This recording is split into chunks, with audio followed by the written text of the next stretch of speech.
Here's some stuff you need to know. You know, I got an interesting email the other day about an organic insulation for houses, and I had to look it up. I went on the internet, took a look at it, and I found it to be something that may be real viable to be using. So I had to make arrangements to go look at it because I got some big questions. One is organic. Are rodents, bugs, and things like that going to want to eat this stuff? Two, it's organic. How well is it going to work as an insulating property? And then three, of course, again, it's organic. Is this stuff going to degrade over time? So I read up as much as I could, but you know, nothing beats going and looking at a product. So I'm going to head out to one of their job sites and actually take a look at the product.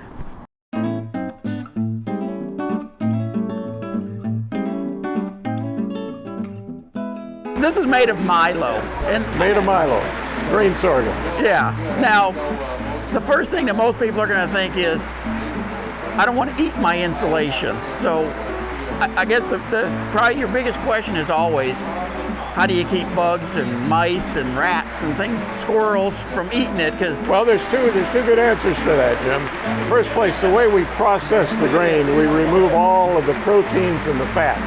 Right. So it's not a food source anymore. Okay. So they're not attracted to it. The next thing we do is we toss it in boric powder, and it makes it flame resistant, but it also makes it bug resistant. Bugs don't like the borax any more than the flame does. So those two things just pretty well eliminate them.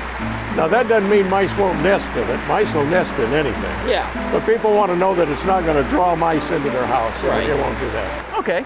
Now, this looks like a pretty simple process for putting it in. Very simple.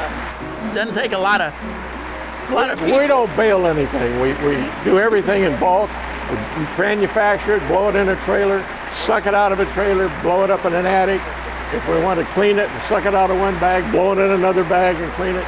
That's the way to handle anything, in my opinion. No bagging, no labor necessary in bagging. Very cool. So what's the expected life? Indefinite, as long as it doesn't get in the rain. If your roof blows off, you're going to replace your insulation. Working on the R value part of it, you know, if you go with fiberglass or cellulose, you're normally looking at 15, 16 inches to get up to a R39, something in that range. Right. What are we dealing with here? Very similar. We're 3.2 R factor per inch.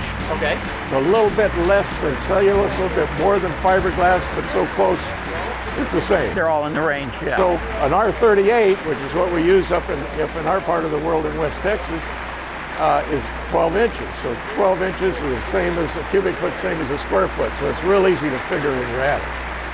So I see a blower here, big old motor. It's a Venturi system. Okay. All right, it creates a fan, creates a suction on one end and blows out the other end. That's the way we handle everything. Suck it out of the trailer, blow it up in the attic. That machine will blow it roughly 200 feet. I mean, it's coming out in bulk like this, and you can see it running through the hose there. Doesn't look like it's going to take very long to do a house. We can do a typical 2,000 square foot house in about 2 hours, 2.5 hours. And when you're done with their leftover materials you have, as long as it stays dry, you're good for the next trip. Very cool. Okay, so the Ventura is bringing it in here. Yeah. That looks pretty darn simple to be Very blowing simple. in. There's no dust or no harm for the installers. No breathing of fiberglass. Right. No breathing of dust off the cellulose. These guys like to do it compared to the other because it's so much cleaner. Oh yeah, and you don't go home with fiberglass embedded in your arm, and when you go yeah, home, you know, and virtually you got no waste doing it this way. No. Right.